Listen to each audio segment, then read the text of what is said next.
او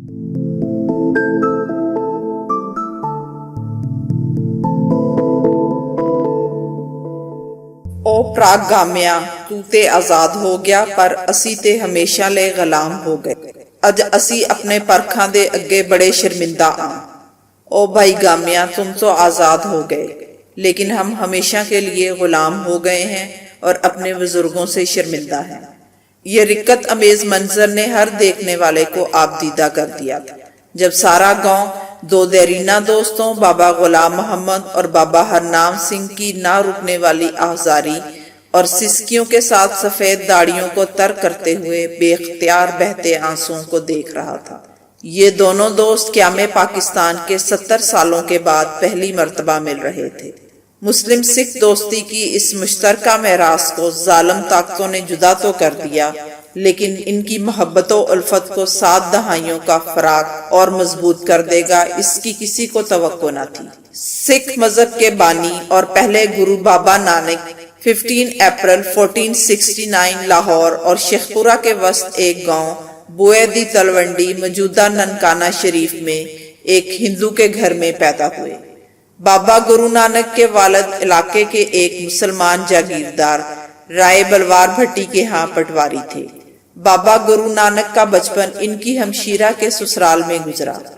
ان کی ہمشیرہ کا نام بیبے نانکی تھا۔ بابا گرو نانک کے اس مذہبی رجحان نے سب سے پہلے ان کی ہمشیرہ بیبے نانکی کو اس قدر متاثر کیا کہ انہوں نے بابا گرو نانک کو اپنا روحانی پیشوا تسلیم کر لیا۔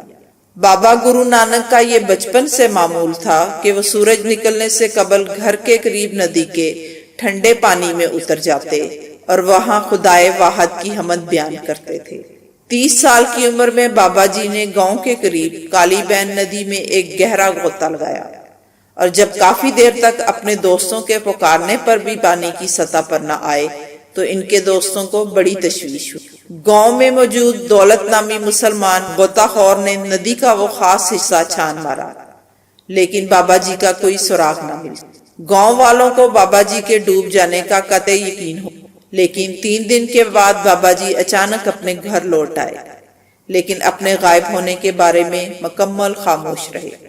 جس کے بعد بابا جی نے فوری طور پر اپنی کل جمع پونجی غریبوں میں تقسیم کر دی اور اپنے بہت ہی قریبی 2 مسلمان دوستوں کے ہمراہ گاؤں چھوڑ کر ایک لمبے سفر پر روانہ ہو گئے۔ بنگال سے آسام، تامل ناڈو، کشمیر، لداخ، تبت اور آخری مشہور سفر بغداد سے ہوتے ہوئے مکہ مکرمہ اور مدینہ منورہ دیگر عرب ممالک بھی اپنے عقیدے کے پرچار میں مشغول۔ ان کا آخری اور 5واں سفر اندرون پنجاب رہا جہاں انہوں نے بے شمار مریدوں کو بت پرستی کی لعنت سے آگاہ کرتے ہوئے توحید کی طرف مائل کیا اور اس پیغام میں ان کے 2 مسلمان ساتھی ان کے پیغام کو گیت اور سنگیت کی شکل میں ڈھال کر لوگوں کو متوجہ کرتے تھے۔ ساتھ ساتھ انسان کے اندر چھپے ہوئے 5 خطرناک امراض تکبر، غصہ، لالچ، ناجائز خواہشات سے مکمل پرہیز کا حکم دیا۔ گویا 5 امراض کی نشاندہی یقیناً اسلام کے وہ بنیادی سنہری اصول ہیں جن سے بابا گرو نانک اس قدر متاثر ہوئے کہ انہوں نے بھی اپنے عقیدت مندوں کے لیے ان کو ضروری جانا۔ گویا بابا گرو نانک کے وضع کردہ سکھ مذہب کے بنیادی اصول قرآن کریم سے ماخوذ ہیں۔ گرو نانک سکھ مذہب کے صرف بانی ہی نہیں بلکہ آپ مسلمانوں کے عظیم روحانی پیشوا حضرت بابا فرید گنج شکر کے ہم اثر تھے۔ بابا گرو نانک نے بھی اپنے طویل سفر کرنے کے بعد بقیہ زندگی گزارنے کے لیے 1522 میں کرتارپور گاؤں کی بنیاد رکھی جو بھارت اور پاکستان کی سرحد پر پاکستان میں واقع ہے۔ کرتارپور کو آباد کرنے کی تحریک ایک مسلمان میر عظیم خان نے شروع کی اور کرتارپور پنجاب کی ایک مقدس بستی بن گئی تھی۔ اکبر بادشاہ بابا گرو نانک سے خصوصی محبت رکھتے تھے جس کی وجہ سے انہوں نے کرتارپور کے لیے ساری زمین تحفہ میں دی تھی۔ 1539 میں اپنے انتقال سے قبل گرو نانک نے گروند دیو کو نیا گرو نامزد کر دیا تھا۔ ایک مسلمان فقیر حاجی محمد مسکین بابا گرو نانک کے پیار کی کشش میں امرتسر آئے اور انہوں نے اپنا ایک بہت قیمتی چندن کا چنور بڑی عقیدت سے دربار صاحب کی نظر کیا۔ سکھ مورخین بتاتے ہیں کہ گرو گوبند صاحب کی راجاؤں کے ساتھ جتنی بھی لڑائیاں ہوئیں، ان میں گرو صاحب کی طرف سے بہت سے مسلمان کمانڈر بھی شامل رہے اور ان لڑائیوں میں بڑھ چڑھ کر حصہ لیا۔ سکھ مورخین نے دعویٰ کیا ہے کہ مغلوں کے آخری فرمانروا بہادر شاہ ظفر نے گرو گوبند صاحب کو اسلام کی ایک برگزیدہ شخصیت کی ایک یادگار اور متبرک تلوار نظر کی تھی، جو آج بھی سری کیس گھڑ آنند پور میں موجود ہے۔ اس تلوار کے ایک طرف کلمہ شریف اور دوسری طرف نصر من اللہ و فتح قریب لکھا ہے۔ الغرض مسلمانوں نے اپنی نہایت مقدس اور لاسانی چیز بھی گرو صاحب کو عطا کی تھی۔ اس سے اس بات کا اندازہ بخوبی لگایا جا سکتا ہے کہ مسلمان آپ کی کتنی عزت کرتے تھے اور مسلمانوں اور سکھوں کے درمیان کس قدر خوشگوار تعلقات رہے۔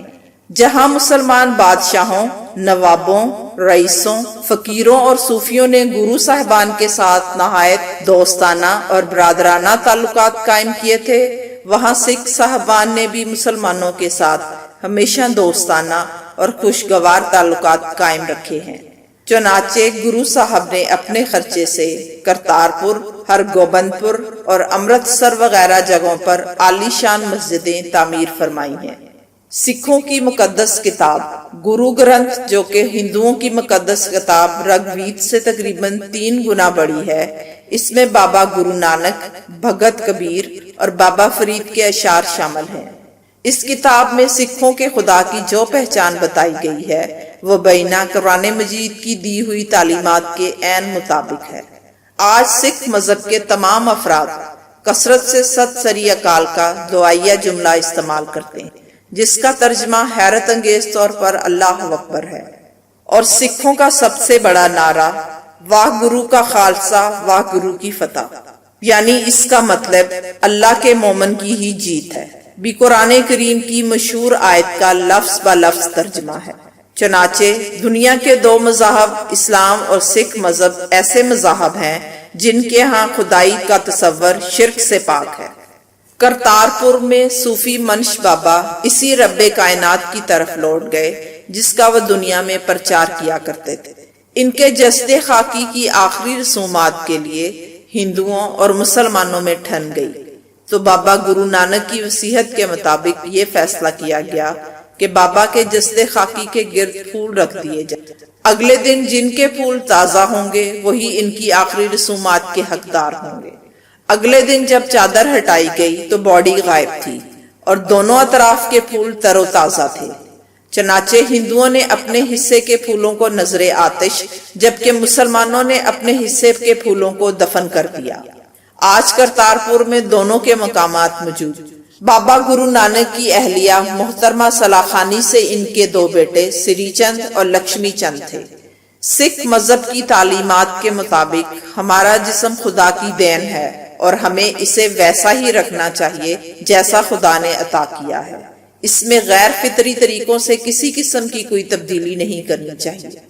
مسلمانوں کے لیے بابا گرو نانک کی تعلیمات قطعاً نئی نہیں، کیونکہ یہ وہی تعلیمات ہیں جو اس سے قبل آسمانی صحائف، قرآن کریم اور خاتم النبیین صلی اللہ علیہ وآلہ وسلم کی سیرت مبارکہ میں موجود۔ لیکن کیا وجہ ہے کہ مسلمانوں اور سکھوں کے درمیان دشمنی اور نفرت کی ایسی فصیل کھڑی کر دی گئی کہ آج کی نوجوان نسل کو آمنے سامنے کھڑا کر دیا گیا؟ وہ کیا وجوہات تھیں کہ جن کی بدولت مسلم سکھ دوستی اور برادرانہ تعلقات دشمنی اور نفرت میں تبدیل ہو؟ بابا گرو نانک نے جب کرتارپور کو اپنی تعلیمات و تبلیغ کا ذریعہ بنایا تو وہاں ہر خاص و عام کے لیے لنگر کا انتظام بھی اسی لیے کیا تاکہ وہاں غریبوں، مسکینوں اور محتاجوں کو کھانے پینے کی سہولت میسر آ سکے، اور ان میں اکثریت ایسے افراد کی تھی جو اپنے علاقے میں ہونے والے مظالم سے تنگ آ کر یہاں مقیم ہو، اور دن بدن ان کی تعداد میں اضافہ ہوتا چلا گیا۔ بالآخر سکھوں کے 10ویں گرو گوبند نے غریبوں میں سے اپنے 5 ساتھیوں کا چناؤ کر کے ان کو 5 پیاروں کا لقب عطا کیا، اور اس طرح پہلی مرتبہ سکھ مذہب میں باقاعدہ طور پر خالصہ تحریک نے جنم لیا۔ بالآخر یہ مسلم سکھ اتحاد، جو کہ بابا گرو نانک کی محبت کی مشترکہ میراث تھی، کہ رنجیت سنگھ نے اپنے دربار میں تمام عہدے مسلمانوں کے سپرد کیے، اور کئی سال مسلمانوں کی وفاداری اور محبت کے بل بوتے پر یہ ایسا امن و امان کا دور حکومت تھا جس کا آج بھی سکھ بڑے تفاخر کے ساتھ ذکر کرتے ہیں۔ رنجیت سنگھ کی پنجاب میں کامیاب حکومت کے پیچھے سکھ مسلم اتحاد کی مشترکہ میراث کا طاقتور جذبہ موجود، اور انگریز اس بات سے واقف تھے کہ اس خطے میں یہی دونوں قومیں جنگجو ہیں، اور یہاں اس وقت تک کامیابی حاصل نہیں ہو سکتی جب تک ان دونوں قوموں کے درمیان کوئی ایسی منافرت اور دشمنی نہ پیدا کر دی جائے جس سے ان دونوں قوموں کے درمیان ایک ایسی خون ریز جنگ شروع ہو جائے جس سے نہ صرف یہ ایک دوسرے کے خون کے پیاسے بن جائیں بلکہ ہمیشہ ہمیشہ کے لیے دشمنی اور نفرت کی ایسی دیوار کھڑی ہو جائے کہ اس خطے میں کبھی بھی ان کا دوبارہ ایسا مثالی اتحاد نہ ہو سکے۔ یہی وجہ ہے کہ جب برطانیہ کا سورج بھارت میں غروب ہو رہا تھا تو قائد اعظم، جو بابا گرو نانک کی تعلیمات، مسلمانوں اور سکھوں کی مشترکہ میراث کی تاریخ سے واقف تھے، انہوں نے سکھوں کے لیڈر ماسٹر تارا سنگھ کو نہ صرف ہندوؤں کی ذہنیت اور سازشوں سے آگاہ کیا بلکہ پاکستان کے اندر سکھوں کو مکمل آزادی کے ساتھ تمام بنیادی و مساوی حقوق کی یقین دہانی بھی کروائی۔ لیکن ماسٹر تارا سنگھ نے سکھوں کی آزادی کا یہ سنہرا موقع گنوا دیا جسے آج حریت پسند سکھ قوم بھی اپنا سب سے بڑا مجرم سمجھتی ہے۔ ہندو نے ایک گہری سازش کے تحت قیام پاکستان کے موقع پر قافلوں میں لوٹ مار، قتل و غارت گری کا ایسا بازار گرم کروایا۔ یہ دونوں قومیں مشترکہ سرحد پر رہتے ہوئے بھی ایک دوسرے کے خلاف نفرت اور انتقام کی آگ میں جلتے رہے۔ اس ہندو قوم نے سکھوں کو کون سا انعام دیا؟ پاکستان میں تو سکھوں کے سارے مقدس مقامات محفوظ ہیں، جبکہ آن جہانی اندرا گاندھی نے امرتسر میں واقع سکھوں کے دربار صاحب کی حرمت کو بھارتی فوج کے ناپاک بوٹوں نے بری طرح پامال کر دیا، اور وقت نے قائد اعظم کے دانشمندانہ فیصلے کی تصدیق کر دی۔ بابا گرو نانک کی روشن تعلیمات کو اس وقت اور جلا ملی جب روس کے سرخ ریش نے اچانک افغانستان پر اپنی ناپاک جارحیت کا ارتکاب کیا، جس کے نتیجے میں جہاں 30 لاکھ افغان مہاجرین کو پاکستانی قوم نے اپنے گلے کا ہار بنایا، وہاں 35,000 کے لگ بھگ افغان سکھوں کو بھی پاکستانی مسلمانوں نے اپنے سر آنکھوں پر جگہ دی۔ پاکستان کے مسلمان آج بھی سکھوں کے ساتھ حسن سلوک کا وہی رویہ رکھتے ہیں جس کے لیے بابا گرو نانک نے بے انتہا محنت کی۔ قدرت کا انعام اور فیصلہ دیکھیے کہ نہ صرف بابا گرو نانک کی جنم بھومی اور آخری آرام گاہ بلکہ سکھوں کے بیشتر مذہبی مقامات سرزمین پاکستان میں واقع ہیں، جن کی زیارت کے لیے ہزاروں سکھ ہر سال وطن عزیز کی سرزمین پر مہمان بن کر آتے ہیں، بلکہ مشرقی پنجاب سے بہنے والے دریاؤں کا پانی سب کا رخ پاکستان کی جانب ہے، جو سکھوں اور مسلمانوں کو ایک دوسرے کی طرف محبت اور الفت کے ساتھ گلے ملنے کا اشارہ دیتے ہوئے اپنے مشترکہ دوست اور دشمن میں تمیز کا سبق دے رہے ہیں۔ حکومت پاکستان نے سکھوں کے مذہبی مقامات کی دیکھ بھال میں اہم کردار ادا کیا ہے۔ پاکستان کے بانی قائد اعظم محمد علی جناح کے جن کیڈٹس نے مزار کے گارڈز کے فرائض سنبھالے ہیں، ان میں 6 خواتین کے ساتھ ایک سکھ کیڈٹ شامل ہیں، اور اب کرتارپور کا راستہ کھول دینا سب سے بڑا ثبوت ہے۔ خیر بات کہاں سے کہاں نکل گئی۔ بابا ہرنام سنگھ کے تڑپتے و کانپتے ہونٹوں سے نکلا ہوا ایک یادگار جملہ سب کے دلوں پر نقش کر گیا، جو انہوں نے لاہور BBC کے نمائندے کو انٹرویو دیتے ہوئے کہا۔ یہ وہی لاہور اسٹیشن ہے جہاں 1947 میں یہاں ٹرین رکی تھی، اور میں مارے خوف کے یہ کہہ رہا تھا کہ یہاں ٹرین کیوں رک گئی ہے، اور دعا کر رہا تھا کہ جلد سے جلد روانہ ہو جائے، اور آج میں یہ دعا کر رہا ہوں کہ کاش یہ ٹرین ہمیشہ کے لیے یہاں رک جائے اور زندگی یہیں تمام ہو جائے۔